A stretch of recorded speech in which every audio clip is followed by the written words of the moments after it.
Voici une carte. Et cette carte, même si vous ne connaissez pas vraiment la guerre, même si vous ne connaissez pas les participants, même si vous ne connaissez pas l'armement, cette carte vous dira, d'accord, donc certaines choses à garder à l'esprit à propos de cette carte, c'est ce que nous appelons cette zone, d'accord, vraiment petite, mais elle fait 33 km de large, d'accord. Les gens peuvent la traverser à la nage, c'est vraiment non étroit, d'accord. Cette petite zone, les gars, s'appelle le détroit d'Ormuz, d'accord. Et c'est important parce que c'est vraiment le centre du monde. Cette zone est le nexus, le pivot du monde. Laissez-moi expliquer pourquoi. Tout d'abord, du CCG, 20% de tout le pétrole du monde passe par ce détroit étroit. Où va-t-il, les gars? Il va en Asie, en Inde, au Pakistan, en Corée du Sud, en Chine, au Japon. L'Inde dépend de 60% de son pétrole provenant de cette zone. La Chine dépend de 40%. Le Premier ministre Takeshi du Japon a déclaré que, écoutez, si le détroit d'Ormuz se ferme, nous manquerons de pétrole dans environ 8-9 mois. Toute l'économie japonaise s'effondrerait en 8-9 mois si le détroit d'Ormuz se fermait. Et devinez quoi? Les Iraniens ont fermé le détroit d'Ormuz, d'accord? Donc, nous pouvons nous attendre à ce que l'ensemble de l'économie mondiale souffre énormément, d'accord? Donc, c'est le premier point. Le deuxième point est, d'accord, donc le CCG envoie du pétrole à travers le détroit d'Ormuz, et que reçoivent-ils en retour? De la nourriture, les gars. D'accord? Donc les gens ne apprécient pas le CCG, mais c'est vraiment le pivot de l'Empire américain, parce que qu'est-ce que l'Empire américain? L'Empire américain, c'est le dollar pétrolier. D'accord? L'idée du dollar pétrolier. Le dollar américain ne vaut rien. Il n'a de valeur que si les gens le veulent. Mais le CCG dit que si vous voulez du pétrole de notre part, vous devez nous payer en dollars américains. D'accord? Alors c'est la base de la valeur du dollar américain. Donc si le CCG s'effondre, l'économie américaine et l'empire américain s'effondrent tous deux en même temps, le problème c'est que le CCG est une construction artificielle de l'empire. Il n'existe pas naturellement. Pourquoi? Parce qu'il n'y a pas de nourriture, pas d'eau. D'accord les gars? Pas de nourriture, pas d'eau. Donc ces villes peuvent croître par millions grâce à tous ces dollars pétroliers. Si vous fermez le détroit d'Ormuz, il n'y a pas de nourriture qui entre, n'est-ce pas? Ils vont tous mourir. Combien de nourriture le CCG reçoit-il de l'étranger? 80%. 80% de toute la nourriture qu'il consomme provient de l'étranger. Il ne se cultive pas tout seul, il importe, d'accord? Donc, le détroit d'Ormuz est vraiment clé. Et encore une fois, les Iraniens vont le fermer pour étrangler l'économie mondiale et donc faire faillite à l'Empire américain. D'accord? La deuxième chose que vous remarquerez, ce sont ces montagnes. Ces montagnes, c'est ce que nous appelons l'Iran. D'accord? C'est l'Iran, c'est le CCG. C'est pas un affrontement équitable, n'est-ce pas? Parce que ce sont des montagnes. Eh bien, vous pouvez cacher des bases de roquettes, vous pouvez cacher. Et c'est toute la stratégie offensive iranienne, d'accord? D'ici, ils peuvent cacher des missiles et des drones pour attaquer le CCG. Et qu'attaquent-ils? Ils attaquent trois choses, n'est-ce pas? Ils attaquent des bases militaires américaines. Des bases militaires américaines, c'est le numéro un, d'accord? Est-il possible pour les Américains de se défendre contre ces attaques? Ils ne le peuvent pas. Ce n'est pas possible. Vous avez toutes ces bases au Moyen-Orient, mais vous ne pouvez pas les... C'est un peu étrange. D'accord, mais c'est le numéro 2 est le pétrole et l'énergie. Quelle est la difficulté de faire exploser un champ pétrolier? Pas difficile du tout. Pouvez-vous défendre ces champs pétroliers? Non, vous ne pouvez pas. Le numéro 3, et c'est le plus important, c'est l'eau. Vous ne le savez peut-être pas, mais le CCG a peu d'accès à l'eau douce. Donc, la seule façon de produire de l'eau est ce que nous appelons des usines de désalinisation. D'accord? Ces usines qui prennent de l'eau salée et qui, grâce à un processus chimique électrique, la transforment en eau douce. 60% de l'approvisionnement en eau que vous voyez provient d'usines de désalinisation. D'accord? 60. Est-il difficile de faire exploser une usine de désalinisation avec? La réponse est que c'est très facile. Vous comprenez? D'accord? Donc, vous avez cette situation absurde où l'Iran est une forteresse montagneuse où il peut cacher sa capacité offensive. Et le CCG, c'est juste ce désert plat, et il est exposé à l'attaque, et il n'y a rien qu'il puisse faire à ce sujet. D'accord? Donc, à tout moment de cette guerre, les Iraniens peuvent choisir de détruire entièrement le CCG, et il n'y a rien que quiconque puisse faire à ce sujet. D'accord? Mais l'Iran a aussi une faiblesse. D'accord? Et c'est fondamental. Donc, l'Iran a aussi un problème d'eau. D'accord? Donc, pendant longtemps, ils ont souffert d'un problème de sécheresse. Et donc, ce que le plan des Israéliens et des Américains est, c'est de détruire l'approvisionnement en eau des Iraniens. Parce que la forteresse, c'est une forteresse montagneuse, mais elle peut aussi être une prison de montagne où les gens sont piégés à l'intérieur sans accès à l'eau, d'accord? Donc, ce que nous allons voir maintenant, nous voyons déjà des attaques sur des infrastructures. À l'avenir, vous verrez des attaques sur l'approvisionnement en eau, sur des barrages, sur des réservoirs, sur des centrales électriques. L'idée est de rendre l'Iran si inhabitable que les gens devront se rebeller contre le peuple ou il y aura une crise des réfugiés en Iran. D'accord? Donc, comme vous pouvez le voir sur cette carte, cette guerre, c'est la fin du monde. D'accord? Les deux côtés ont le potentiel de se détruire. C'est vraiment une question de jusqu'où ils veulent aller, n'est-ce pas? Nous pouvons aussi dire que c'est presque un jeu de poules, d'accord? Nous pouvons nous faire exploser mutuellement. Jusqu'où voulez-vous aller? Et le problème est le suivant. Le problème est que les Iraniens sont chiites, qui croient aux martyrs. Et vous avez tué le leader religieux, donc ils sont prêts à aller très... Les pays du CCG sont musulmans, mais ils sont matérialistes, ils aiment l'argent, et aussi la plupart de la population est expatriée. 90% de Dubaï sont des étrangers. Devinez ce qui va se passer s'ils souffrent? Ils vont tous fuir, d'accord? Donc, ce n'est pas un affrontement équitable. La grande question que les gens se posent est, tout d'abord, les Américains vont-ils utiliser des troupes au sol? Parce que la seule façon de vaincre l'Iran est d'utiliser des troupes au sol, d'accord? C'est une grande question que nous examinerons. L'Amérique enverra-t-elle son armée? 1/2 million, 2 millions de soldats pour renverser le gouvernement? C'est la question. Question numéro 2, les armes. Si vous perdez une guerre, choisiriez-vous d'utiliser des armes? C'est une autre grande question que nous avons, d'accord? Et une autre grande question que nous avons est qui s'implique? Parce que la situation est si grave que l'Europe, d'accord, spécifiquement l'Allemagne, la France et la Grande-Bretagne parlent d'entrer dans cette guerre. Et devinez quoi? Si cela se produit, il est possible que la Russie et la Chine entrent également dans cette guerre du côté des Iraniens. C'est la Troisième Guerre mondiale, d'accord? En raison de l'importance des mouvements politiques, en raison de l'importance du Moyen-Orient, tout le monde doit s'impliquer à un moment donné et nous allons utiliser la théorie des jeux pour vraiment essayer de comprendre ce qui se passe sur le terrain et où cela pourrait nous mener. D'accord, vous comprenez? D'accord, d'accord, continuons. D'accord, donc encore une fois, il y a des bases américaines partout au Moyen-Orient et à l'origine, ces bases ont été établies pour les protéger de leur propre peuple. D'accord?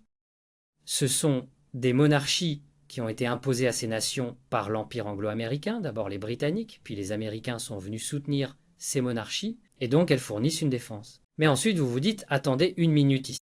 Je veux dire, n'avons-nous pas juste dit que ces bases américaines ne peuvent... Et la réponse est oui, c'est vrai. Mais rappelez-vous que l'armée américaine a été construite pendant la guerre froide, d'accord? Et la guerre froide était une guerre entre l'Union soviétique et l'Amérique. Et donc, la guerre froide était définie par quelque chose appelé MAD, destruction mutuellement assurée, parce que les deux avaient des armes. Donc, ils ne sont pas vraiment... Et donc, en d'autres termes, ces bases ne sont pas vraiment destinées à défendre ces nations contre d'autres ennemis, elles sont vraiment destinées à imposer l'autorité américaine au Moyen-Orient, d'accord? Et c'est l'idée de cela. C'est l'idée que l'Empire, c'est vraiment une image, c'est une hallucination. C'est juste une... L'Empire est une aura d'invincibilité et d'inviabilité, d'accord? Si vous en avez peur, mais c'est pas vraiment conçu pour mener une guerre. Et donc c'est pourquoi nous avons cette situation absurde. Et parce qu'il y a tant de bases dans le CCG, cela donne aux Iraniens le prétexte parfait pour les attaquer afin de détruire l'économie du CCG, ce qui détruira l'Empire américain, n'est-ce pas? D'accord? Donc c'est ainsi que la guerre se déroule, d'accord? Donc le rouge, ce sont les Israéliens et les Américains, le jaune, ce sont les Iraniens, et comme vous pouvez le voir, les Iraniens attaquent partout, principalement Israël, d'accord? Mais aussi, comme vous pouvez le voir, beaucoup d'attention sur... Et encore une fois, l'intention est de déstabiliser l'économie et le gouvernement, d'accord? C'est d'essayer d'obtenir autant d'instabilité que possible, n'est-ce pas? D'accord? Et comme vous pouvez le voir, les Américains et les Israéliens se concentrent sur Téhéran. Et donc, les Américains et les Israéliens utilisent quelque chose que nous appelons choc. Et l'idée même de choc et effroi est que vous décapitez l'ennemi. Vous coupez la tête, le corps tombera. D'accord? Le problème cependant est que, encore une fois, les Iraniens voient cela comme une guerre religieuse. Et donc les Iraniens ont annoncé la guerre totale. D'accord? Et donc ce que cela signifie, c'est qu'en ce moment, le commandement et le contrôle en Iran sont décentralisés. Il n'y a personne pour dire à tout le monde quoi faire. Chaque région a ses propres ordres, sa propre stratégie. Et donc si vous éliminez Téhéran, tout le monde continue. Donc si vous coupez la tête, cela ne change rien, d'accord? Mais malheureusement, les Israéliens et les Américains utilisent cela comme doctrine militaire. La doctrine militaire signifie simplement comment vous concevez votre armée, à quelle fin. Et donc, même si les Américains semblent être une armée invincible, ils ne sont pas équipés pour mener une guerre du vin et une siècle contre des drones, contre la déstabilisation, contre des fanatiques religieux. D'accord, ils ne le sont. Mais malheureusement, à cause de la doctrine militaire, ils vont continuer à attaquer. Maintenant, la grande ironie de tout cela est que les Iraniens qui seront les plus favorables à vous, au changement de régime, se trouvent en fait dans les villes parce qu'ils sont les gens qui sont les plus fondamentalement contre vous, qui vous combattront jusqu'à la mort, sont des fanatiques religieux, les militants chiites vivant.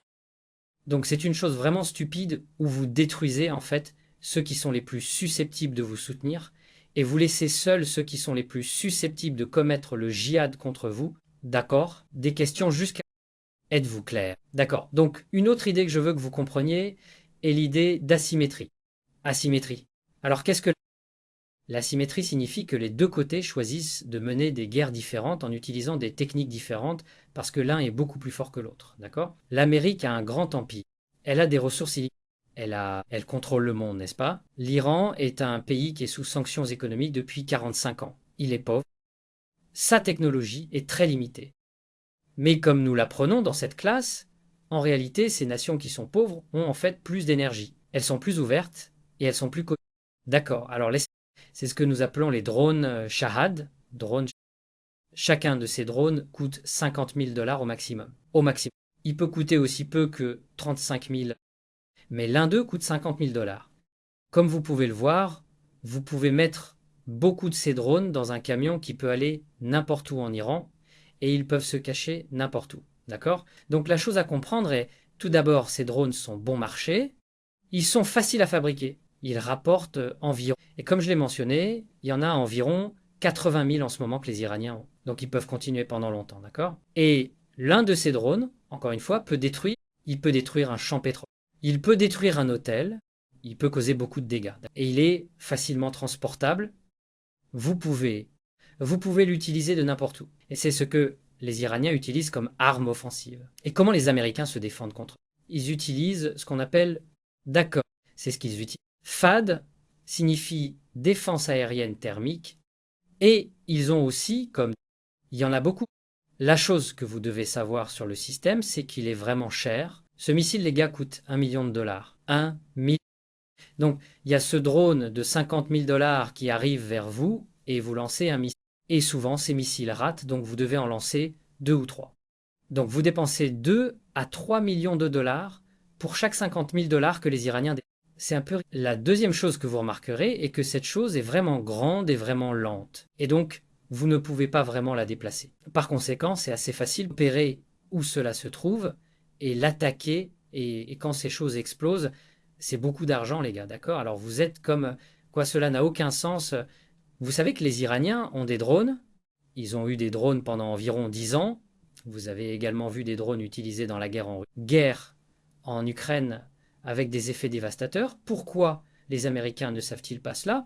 Pourquoi ne se sont-ils pas préparés? D'accord? Et encore une fois, cela doit avoir une doctrine militaire, car cela dépend de votre bureaucratie et cela détermine comment vous dépensez vos ressources. D'accord? Et malheureusement, les Américains sont habitués à combattre quelque chose appelé la guerre froide, n'est-ce pas? Et la guerre froide, parce que vous ne pouvez pas réellement mener la guerre, vous ne pouvez pas réellement vous tuer, car utiliser des armes nucléaires, la guerre froide consistait à se montrer, d'accord? Vous voyez à quel point je suis grand et puissant. Moi, d'accord, c'est tout ce que c'était, sont conçus pour vous impressionner et, en conséquence, ils coûtent beaucoup d'argent et ils ne font rien. D'accord? Donc c'est toute l'armée américaine. Cela coûte cher et cela ne fait pas vraiment grand-chose et ce n'est pas résilient. Ce n'est pas innovant, ce n'est pas ouvert. D'accord? Aussi, l'autre chose que je dois dire, c'est que si vous regardez l'armée américaine, elle est corrompue. Donc c'est vraiment une question de corruption. Donc les Américains ne se souciaient pas vraiment de gagner une guerre. Ce qu'ils veulent, c'est dépenser autant d'argent. que possible, car ensuite ils obtiennent une part, cela n'a pas de sens, d'accord? Et c'est pourquoi les Américains sont dans la situation dans laquelle ils se trouvent, d'accord? Continuons, d'accord? Donc, quelque chose dont les gens ne parlent pas vraiment, mais vous devez comprendre, c'est la question de l'eau dans le CCG, au Moyen-Orient, en Iran, d'accord? Donc voici une carte du monde. Et si vous êtes bleu clair, Brésil, Canada, vous n'avez rien à craindre, car vous avez beaucoup d'eau douce, très peu de population, d'accord? Donc 100 signifie juste 100. Le stress hydrique signifie juste que vous buvez autant d'eau que l'environnement produit, d'accord? Donc vous voulez être en dessous de 100 pour être durable, idéalement, vous voulez être à 10, d'accord? Si cela dépasse 100, cela signifie d'eau, que vous utilisez plus d'eau que l'environnement ne produit réellement, d'accord? Donc vous mettez la pression sur l'environnement. Donc 200 est vraiment mauvais, n'est-ce pas? Car vous utilisez 2 fois plus d'eau que l'environnement ne produit. Devinez quoi, les gars? Regardez le Moyen-Orient, d'accord? L'Égypte 6, 420%, l'Arabie Saoudite 883%, d'accord? Bahreïn presque 4000%, d'accord? Donc l'eau est un énorme problème. Encore une fois, peu importe si l'Iran tue des soldats américains, détruit l'armée américaine, cela n'a pas besoin de le faire. Tout ce qu'il a à faire, c'est détruire les usines de désalinisation et ensuite le CCG est détruit, d'accord?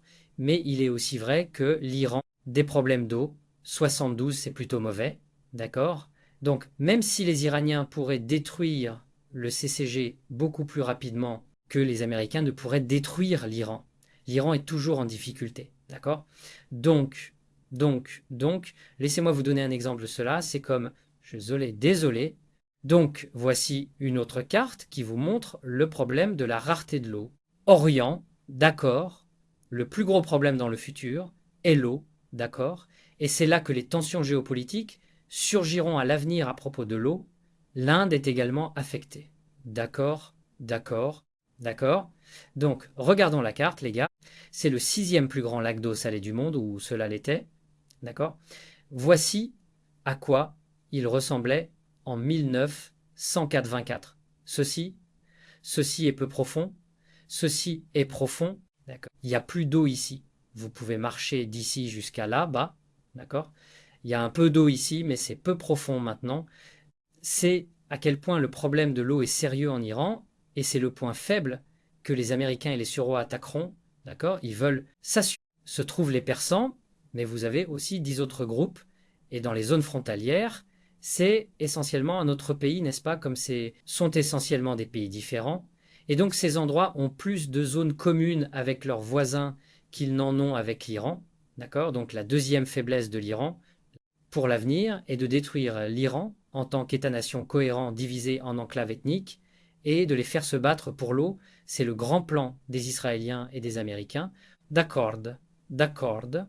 Ceci est, ci est. Ci est la vision, où la Perse est limitée, et ensuite tous ces autres endroits sont sponsorisés par les Américains et les Israéliens. Ils reçoivent de l'argent, ils reçoivent des armes, ils reçoivent un soutien politique, et ensuite cette guerre se poursuivra pour l'eau pour toujours. D'accord? Une menace viable pour vous, c'est le plan des Américains. D'accord? Comme vous pouvez le voir, c'est un plan plutôt maléfique, et c'est pourquoi ils ne l'ont pas annoncé, n'est-ce pas? Parce que si vous l'annoncez, vous êtes comme pourquoi faites-vous cela? Que les Persans, qu'est-ce que les Iraniens vous ont fait pour justifier que vous veuillez cela? Mais si vous regardez la carte de l'approvisionnement en eau des tensions ethniques, c'est la stratégie optimale de théorie des jeux qu'ils peuvent utiliser contre l'Iran. D'accord? Cela a du sens. C'est un plan à long terme qu'ils ont en place et c'est tout en route vers ce plan. Mais maintenant, la question est comment les Iraniens peuvent-ils répondre à cela? Et la réponse est ceci. Ceci est la carte du monde musulman. D'accord? Donc le vert clair représente 2 milliards de personnes. Puis vous avez en vert foncé les chiites. Donc comme vous pouvez le voir, le principal endroit des chiites est l'Iran. D'accord?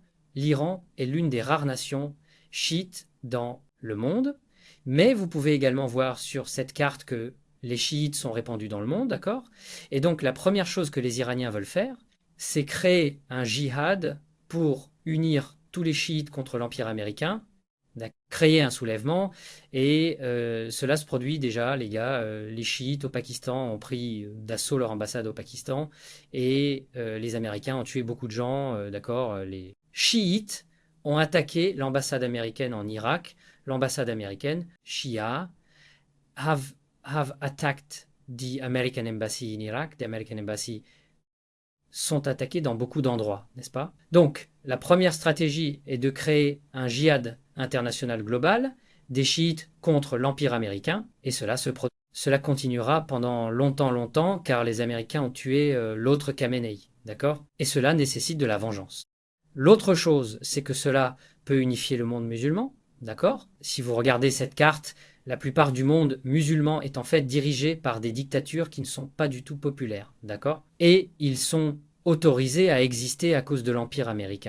Vous allez en Arabie Saoudite, en Égypte, en Algérie, ces endroits, ils sont tous dirigés par des clients de l'Empire américain, n'est-ce pas? Donc, si vous préférez les gens qui détestent leur gouvernement et que vous les renversez, cela fait de l'Iran le leader du monde islamique. Pas seulement le monde chiite, mais le monde islamique, et cela crée quelque chose appelé Pax Islamique. C'est l'objectif final, les gars, d'accord?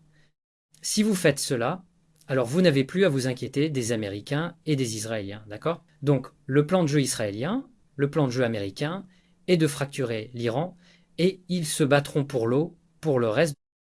Le plan de jeu iranien est de créer une guerre religieuse, une croisade qui unifie le peuple chiite, qui renverse l'Empire américain et établit quelque chose appelé la Pax Islamica.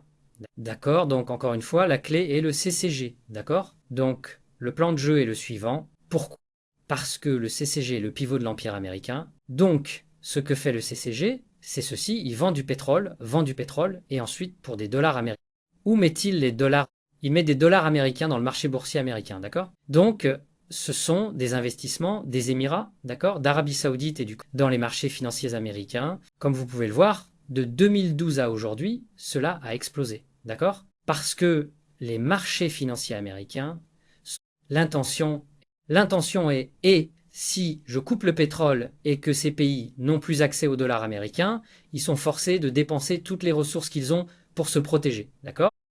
Et devinez ce qui se passe? Le marché boursier s'effondre. Le marché boursier est le véritable moteur de croissance.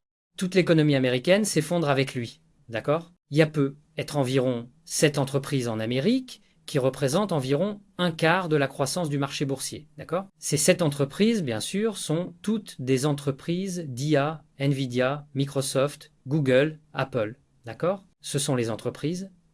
Et ensuite, ces entreprises sont fortement investies par... Donc, si ces nations ne peuvent pas seulement investir dans le marché boursier, ces entreprises s'effondreront en valeur. Et avec cela entraînerait une dépression économique en Amérique. Cela a-t-il, d'accord? Donc c'est la situation d'aujourd'hui. Aujourd'hui était juste un aperçu, les gars. Je sais qu'il y a beaucoup à assimiler.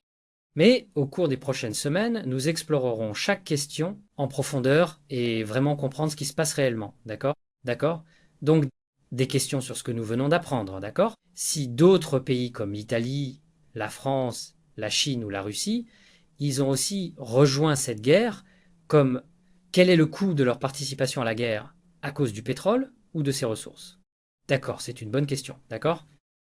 Donc, je ne veux pas passer trop de temps sur cette question car nous explorerons cette question au fur. Donc, la question est, qu'est-ce qui amène le monde dans ce conflit? Et la réponse facile est juste l'accès au pétrole, l'accès à l'énergie. D'accord? Ils doivent protéger leurs approvisionnements en énergie parce que, rappelez-vous, c'est une situation très compliquée. Donc, l'Europe n'achète aucune ressource pétrolière, aucune ressource énergétique. Par conséquent, ça dépend beaucoup. Donc, si le CCG ne leur fournit pas d'énergie, alors l'Europe fera. Donc, l'Europe doit entrer dans cette guerre au nom des... Et ensuite, vous avez la Russie, qui ne peut pas permettre à l'Iran de tomber. Parce que si l'Iran tombe, alors ils viendront après la Russie ensuite. La Chine est en fait neutre. La Chine est d'accord avec l'un ou l'autre scénario, mais c'est juste la façon dont le... Donc, nous allons explorer cette question au fur et à mesure, mais c'est une question très compliquée. Et chaque nation aura ses propres intérêts stratégiques différents à considérer, n'est-ce pas? Et ce que nous devons savoir, ce que nous devons comprendre, c'est que cette guerre au Moyen-Orient est en fait liée à la guerre en Ukraine.